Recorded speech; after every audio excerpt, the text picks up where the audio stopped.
오늘 우리는 인생의 가장 찬란한 시기를 보내고 있음에도 불구하고 마음 한 구석에 무거운 짐을 안고 살아가는 시니어들이 세 가지 깊은 고민을 나누려 합니다. 오늘 나눌 이야기는 단순한 교훈이 아니라 우리의 일상에 빛을 비추는 구체적인 해결책이 될 것입니다. 성경 말씀이 이 지친 마음에 어떻게 빛을 비추고 우리가 어떻게 기도해야 이 문제를 해결할 수 있는지 그 해답을 상세히 찾아보겠습니다.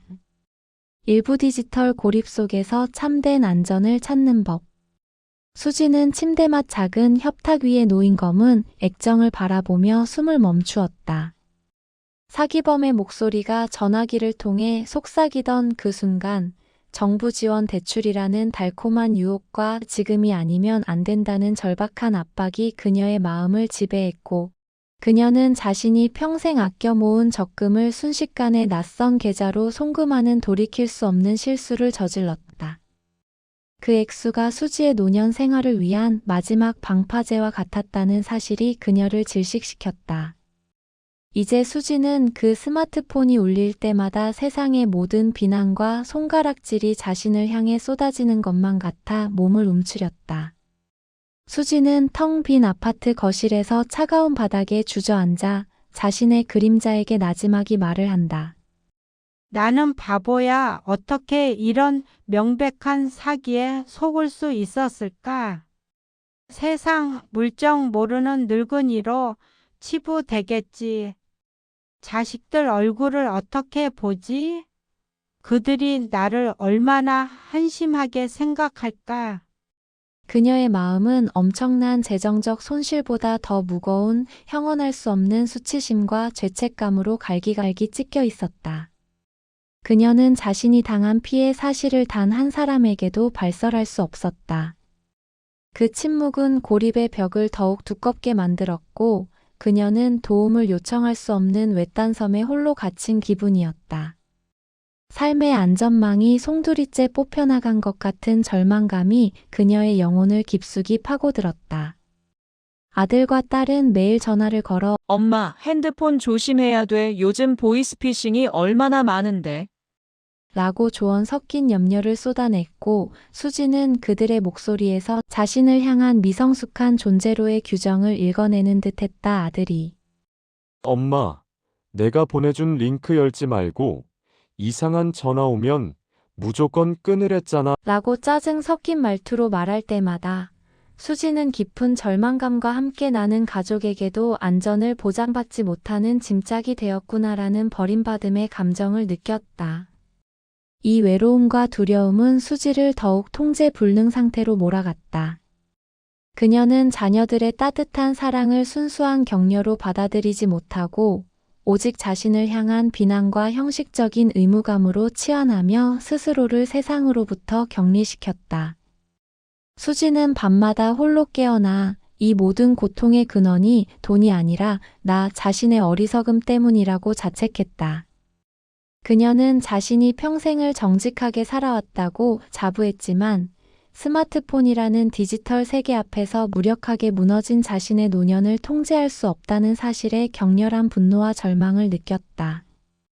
그녀의 머릿속은 온통 통제권을 잃은 재정과 자녀들마저 자신을 비웃고 떠나버릴 것 같은 결별 불안으로 가득 차 있었다. 수지는 이 사기 피해가 단순히 돈을 잃은 사건이 아니라 자신의 지혜와 존엄성마저 잃어버린 영혼의 파산이라고 생각했다. 며칠 후 수지는 자신의 무너진 자존감과 극심한 외로움 앞에서 문득 생각한다. 내가 왜 이렇게 수치스러워하고 두려워하는가? 이 절망은 언제 끝날까? 내가 평생을 바쳐 쌓아 올린 지혜와 돈이라는 울타리만 바라보았는데 이 울타리가 무너진 것 같아 두렵다. 그녀는 자신의 고통이 스마트폰 사기 때문이 아니라 영원한 피난처이신 하나님을 인정하지 않고 세상의 얄팍한 지혜와 돈에 의지했던 불신앙 때문임을 깨닫는 듯하다. 그녀의 마음속 깊은 곳에는 세상을 하나님보다 더 의지했던 죄책감과 허전함이 자리 잡고 있었다. 수지는 결국 힘없이 손에서 스마트폰을 내려놓고 먼지 쌓인 성경책을 펼친다. 그녀는 자신의 영혼을 갉아먹는 이 수치심과 두려움을 어떻게 극복해야 할지 그 답을 간절히 찾는다. 그녀는 시편 34편 5절 말씀을 통해 이 문제의 해답을 찾을 수 있다. 그들이 주를 앙망하고 광채를 내었으니 그들의 얼굴은 부끄러워하지 아니하리로다. 사랑하는 시니어 여러분, 스마트폰 사기 피해 후 찾아온 디지털 고립 속에서 영원한 수치심과 절망에 갇혀 계십니까?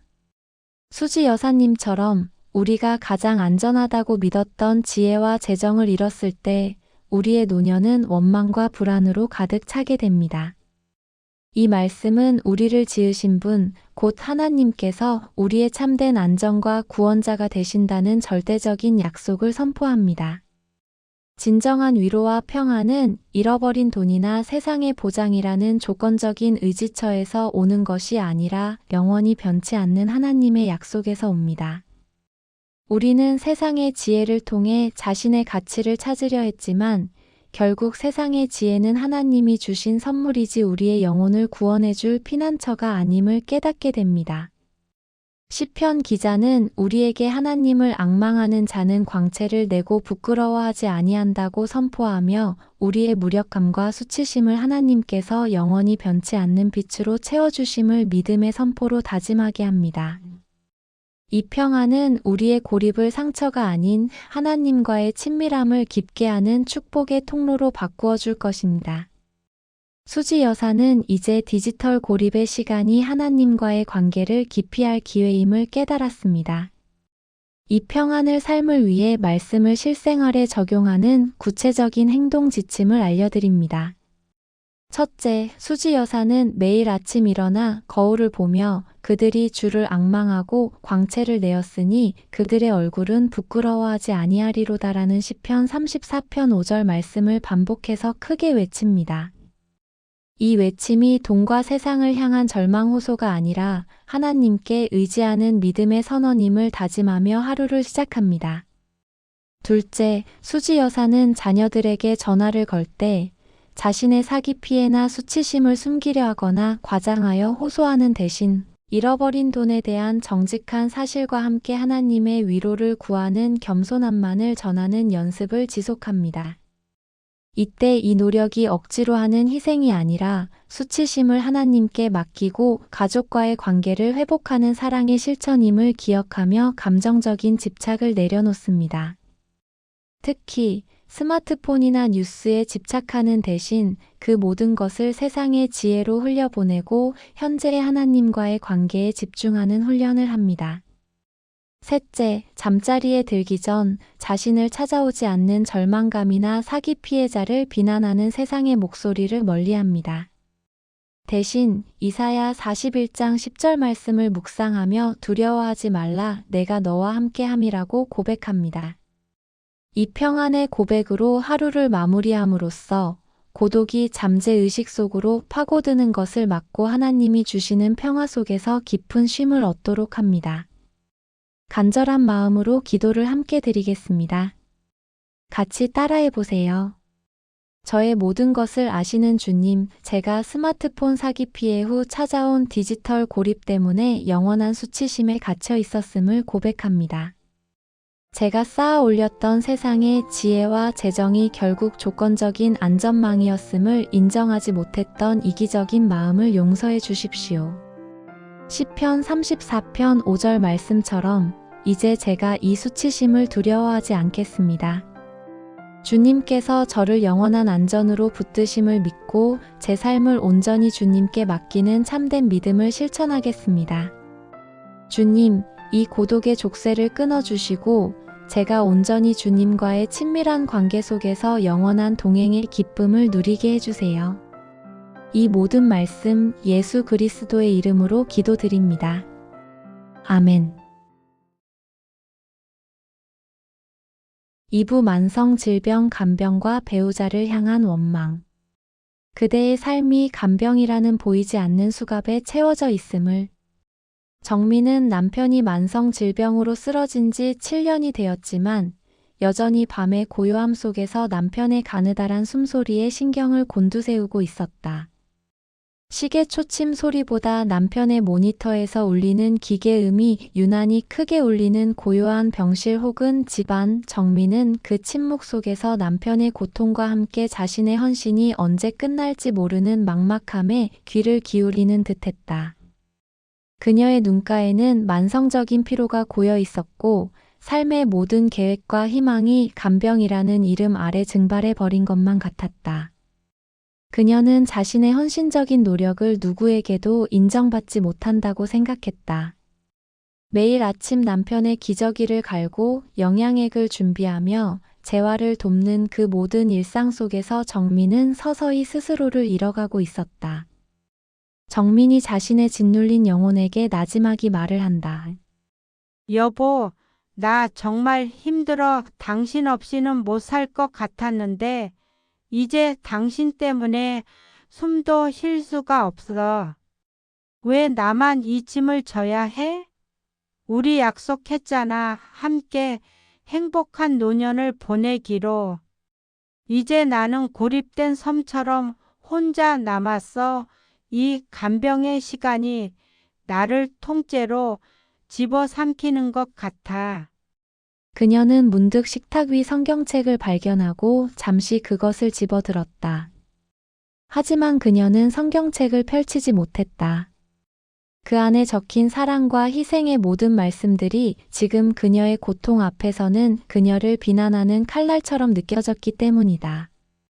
그녀는 오직 끝없는 간병의 무게와 홀로 서는 시간이 주는 처절한 무력감에만 집중했다. 그리고 그때 마음속 깊은 곳에서 인정하고 싶지 않은 검은 감정이 치솟는다. 바로 배우자를 향한 원망이었다. 그녀는 남편의 병이 자신의 삶을 영원히 망쳐놓았다고 속삭이는 내면의 목소리를 듣는다. 자녀들은 어머니의 탈진을 걱정하여 매일 밤 9시에 안부 전화를 하고 주기적으로 주말에 방문하지만 정민은 그들의 짧은 전화 목소리나 방문 속에서 자신을 향한 의무감과 불편함을 귀신같이 읽어낸다. 아들의 엄마, 힘들면 요양보호사 쓰라니까 왜 고집 부려? 라는 말 한마디는 그녀에게 나는 너의 헌신적인 사랑이 아니라 짐스러운 존재이구나라는 깊은 버림받음으로 치환된다. 그녀는 자신이 남편에게 바쳤던 모든 시간을 이제 자녀들이 자신에게 위로와 해방이라는 이름으로 돌려주어야 한다고 생각했다. 정민은 며느리에게 쉴 새 없이 전화를 걸어 내가 너무 힘들다. 너희가 남편의 간병을 더 도와줘야 하는 것 아니냐. 너희 아버지의 마지막 소원은 내가 편안한 노후를 보내는 것이었다. 라고 하소연하며 노골적인 감정적 압박을 쏟아낸다. 그녀는 며느리가 이 모든 간병을 자발적인 사랑이 아닌 시어머니에 대한 형식적인 의무로 이행하고 있다고 확신했다. 그녀의 내면에서는 누군가에게 의지해야만 나의 고통이 끝난다는 병적인 집착이 간병의 외로움과 뒤섞여 자라나고 있었다. 그리고 이 모든 원망과 짜증 뒤에는 내가 어떻게 병든 배우자를 원망할 수 있단 말인가 하는 뼈아픈 죄책감이 그녀를 끊임없이 짓눌렀다. 정민은 텅 빈 거실 안에서 자신이 세상에서 가장 고독한 간병인이라는 고립감을 떨쳐버리지 못한다.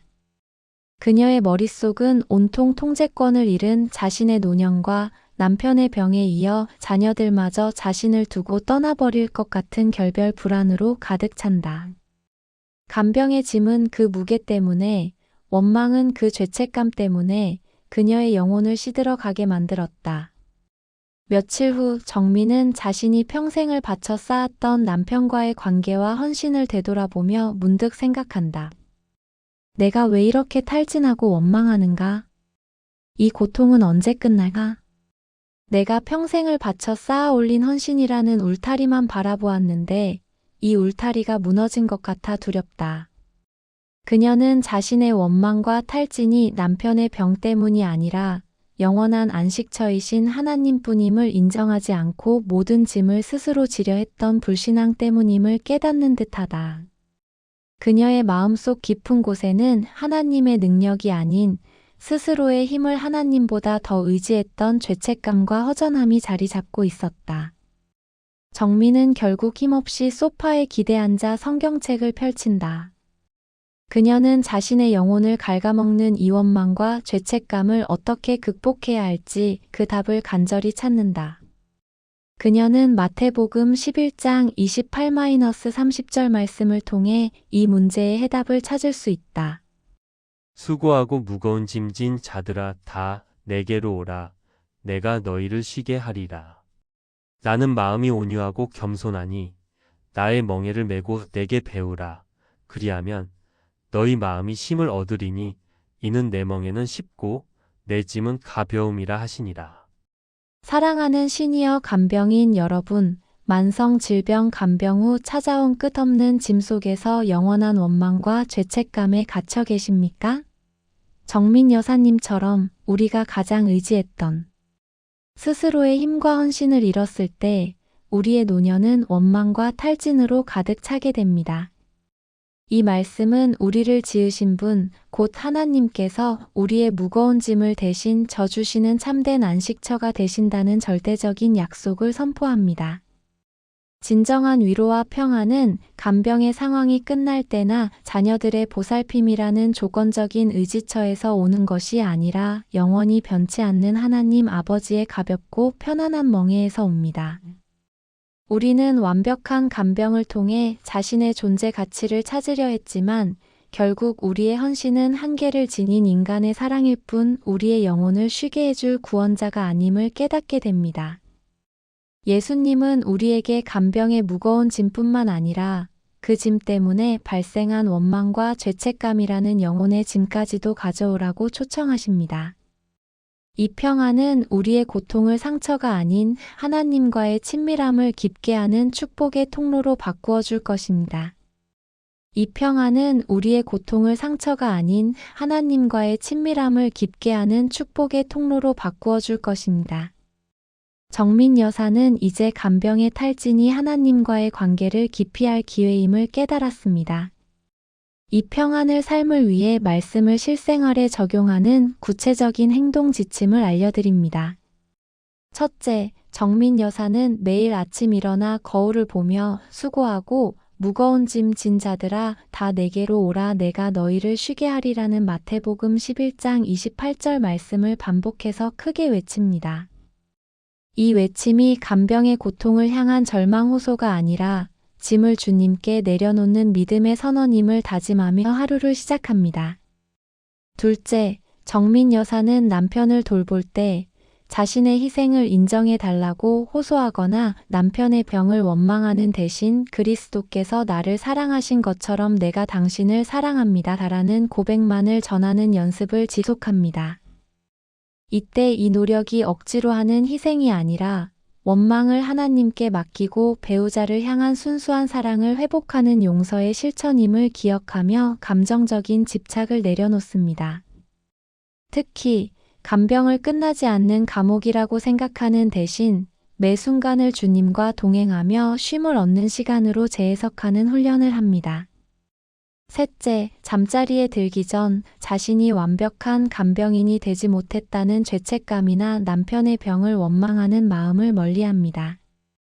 대신 마태복음 11장 29절 말씀을 묵상하며 나의 멍에를 메고 내게 배우라 그리하면 너희 마음이 쉼을 얻으리니라고 고백합니다. 이 평안의 고백으로 하루를 마무리함으로써 죄책감이 잠재의식 속으로 파고드는 것을 막고 하나님이 주시는 평화 속에서 깊은 쉼을 얻도록 합니다. 간절한 마음으로 기도를 함께 드리겠습니다. 같이 따라해 보세요. 저의 모든 것을 아시는 주님, 제가 만성 질병 간병 후 찾아온 탈진 때문에 영원한 원망과 죄책감에 갇혀 있었음을 고백합니다. 제가 짊어졌던 간병의 짐이 결국 하나님보다 더 의지했던 저의 교만함 때문이었음을 인정하지 못했던 이기적인 마음을 용서해 주십시오. 마태복음 11장 28절 말씀처럼 이제 제가 이 무거운 짐과 원망을 두려워하지 않겠습니다. 주님께서 저의 모든 짐을 대신 져주심을 믿고 제 삶을 온전히 주님께 맡기는 참된 믿음을 실천하겠습니다. 주님, 이 간병의 족쇄를 끊어주시고 제가 온전히 주님과의 친밀한 관계 속에서 가벼운 멍에를 매는 영원한 동행의 기쁨을 누리게 해주세요. 이 모든 말씀 예수 그리스도의 이름으로 기도드립니다. 아멘. 3부 과거의 깊은 상처 수십 년 된 숨겨진 죄책감을 하나님 앞에 온전히 자백하고 영원한 평안을 얻는 참된 회개의 길. 선영은 올해 72세의 시니어로서 동네 교회에서 모범 신앙인으로 불리며 존경받는 권사였다. 그녀의 봉사는 빈틈이 없었고 매주일 새벽 제단에 가장 먼저 나오는 그녀의 모습은 많은 이들에게 귀감이 되었다. 그러나 그럴수록 선영의 마음은 더욱 차가운 고독 속에 갇혀 들어갔다. 그녀의 내면은 40년 전 젊은 시절의 어리석고 이기적인 행동으로 인해 평생 씻지 못한 얼룩으로 가득 차 있었기 때문이다. 그때 그녀는 자신의 이익을 위해 절친했던 친구의 사업에 결정적인 거짓 증언을 했고 그 결과 친구는 모든 것을 잃고 가족과 함께 야반도주하듯 멀리 떠나버렸다.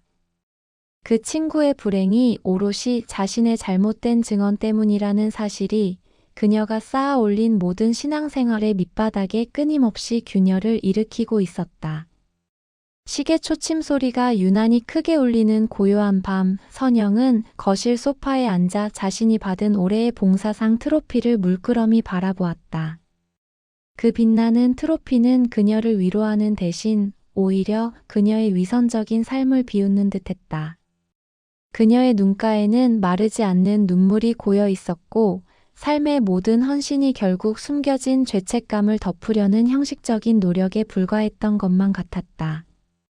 그녀는 남편과 자녀들에게까지도 그 과거의 일을 발설할 수가 없었다. 그 거짓말이 밝혀지는 순간 지금 누리고 있는 평안과 존경이 모두 산산조각 날 것이라는 두려움이 그녀를 지배했다. 선영이 자신의 양심에게 나지막이 말을 한다. 나는 하나님을 속이고 있어. 이 봉사와 기도가 나를 구원할 수 있을까? 40년 전 그 일을 어떻게 해야 해? 친구에게 사죄하고 싶지만 이미 너무 늦었어. 내가 입을 여는 순간 내 삶은 무너질 거야. 이 넓은 집이 감옥 같다. 나는 죄책감이라는 감옥에 갇힌 가짜 신앙인일 뿐이야. 그녀는 문득 식탁 위 성경책을 발견하고 잠시 그것을 집어들었다. 하지만 그녀는 성경책을 펼치지 못하고 덮어두었다. 그 안에 적힌 모든 용서의 말씀들이 지금 그녀의 고통, 곧 사람을 해한 죄 앞에서는 적용될 수 없는 먼 이야기처럼 느껴졌기 때문이다.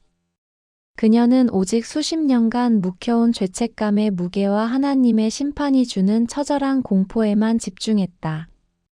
그녀는 자신의 영혼을 갉아먹는 이 고독과 두려움이 참된 회개가 없는 불신앙에서 비롯된다는 사실을 애써 외면했다.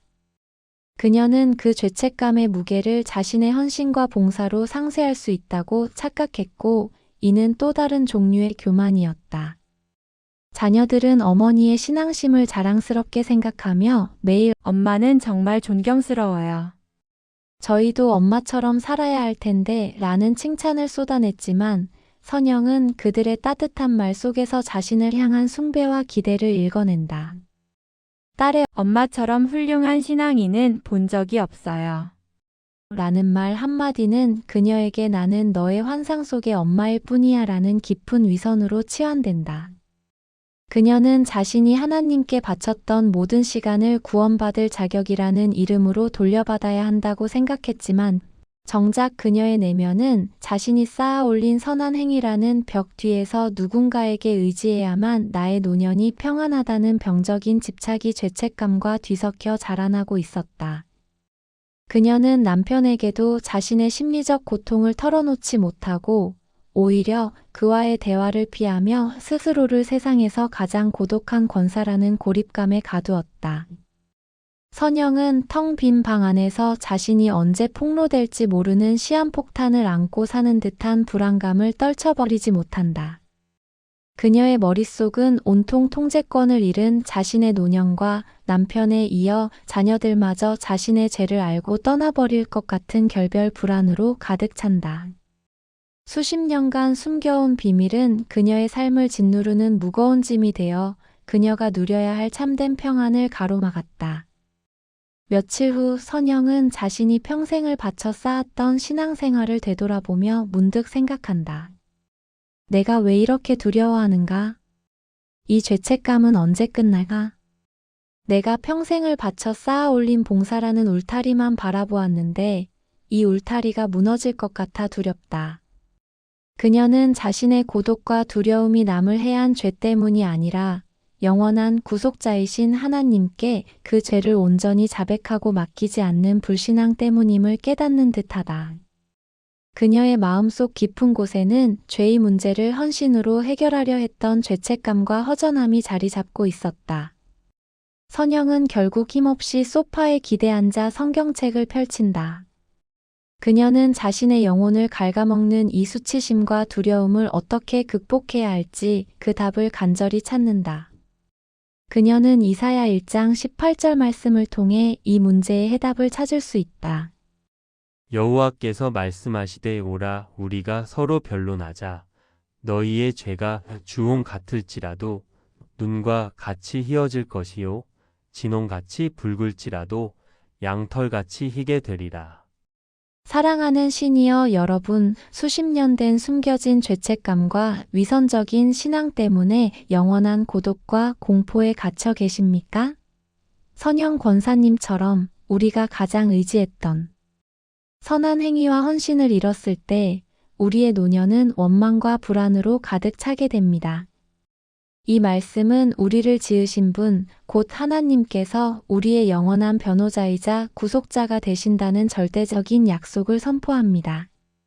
진정한 위로와 평안은 자신의 죄를 숨기려는 행위나 봉사로 죄를 갚으려는 노력이라는 조건적인 의지처에서 오는 것이 아니라 주홍 같은 죄를 눈과 같이 희게 하시는 하나님의 절대적인 용서에서 옵니다.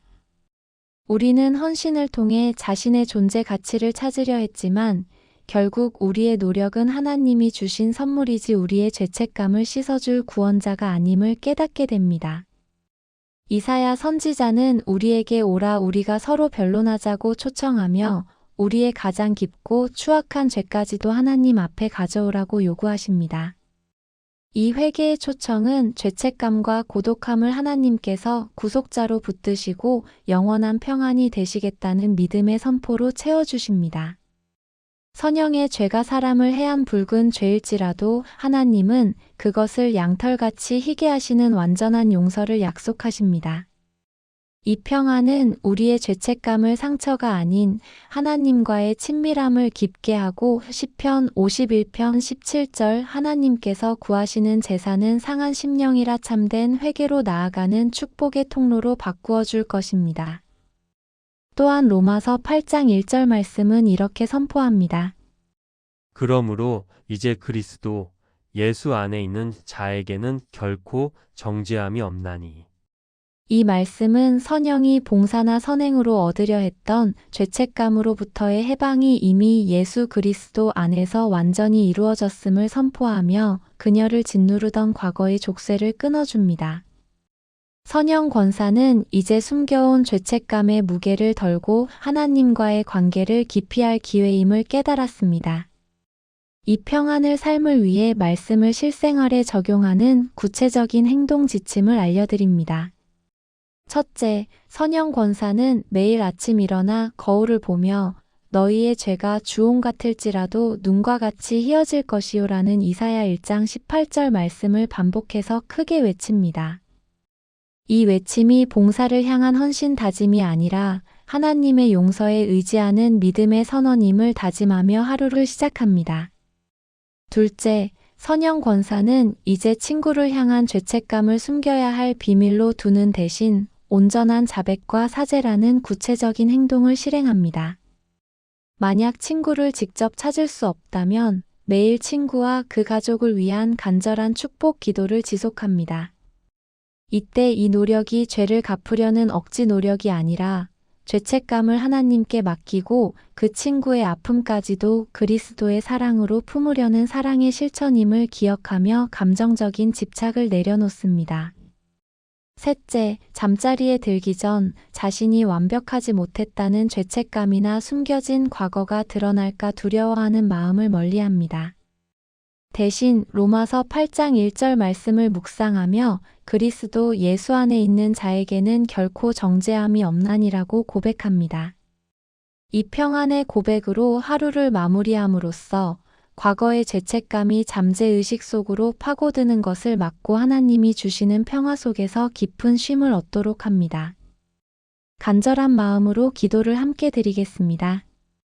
같이 따라해 보세요. 저의 모든 것을 아시는 주님, 제가 수십 년 된 숨겨진 죄책감 때문에 영원한 고독과 위선에 갇혀 있었음을 고백합니다. 제가 쌓아 올렸던 헌신과 봉사가 결국 조건적인 구원을 얻으려는 이기적인 마음이었음을 용서해 주십시오. 이사야 1장 18절 말씀처럼 이제 제가 이 주홍 같은 죄를 두려워하지 않겠습니다.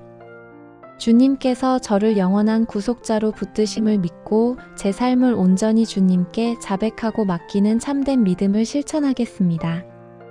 주님, 이 죄책감의 족쇄를 끊어주시고 제가 온전히 주님과의 친밀한 관계 속에서 영원한 평안의 기쁨을 누리게 해주세요. 이 모든 말씀 예수 그리스도의 이름으로 기도드립니다. 아멘. 성경은 결코 우리의 현실을 외면하는 막연한 교리가 아니라 여러분의 오늘을 평안하게 만드는 가장 구체적이고 확실한 해결책임을 믿으시기 바랍니다. 우리는 긴 시간 동안 깊은 이야기를 나누었고 이 시간이 여러분의 삶에 작은 위로가 되었기를 진심으로 바랍니다. 이제 다음 시간에는 여러분이 매일 밤 홀로 고민하는 3가지 깊은 짐을 말씀 안에서 풀어보고자 합니다. 첫째, 자녀의 사전 증여 압박과 심리적 갈등 노년에 재산을 잃을까 두려운 마음을 다스리는 지혜. 둘째, 고부 갈등 심화와 남편의 방관 남편을 향한 묵은 분노를 치유하는 화해의 기도. 셋째, 자녀의 신앙 이탈과 영적 자책감 내가 뭘 잘못했을까 고통 속에서 하나님의 주권을 붙잡는 믿음. 비로소 평안한 노년을 완성하는 길은 무엇인지 그 해답을 찾아보겠습니다. 이 소중한 말씀을 놓치지 않도록 구독과 좋아요, 알림 설정을 통해 우리의 말씀 나눔에 계속 함께 해주세요. 다음 회차에 더욱 큰 은혜로 만나 뵙겠습니다. 감사합니다.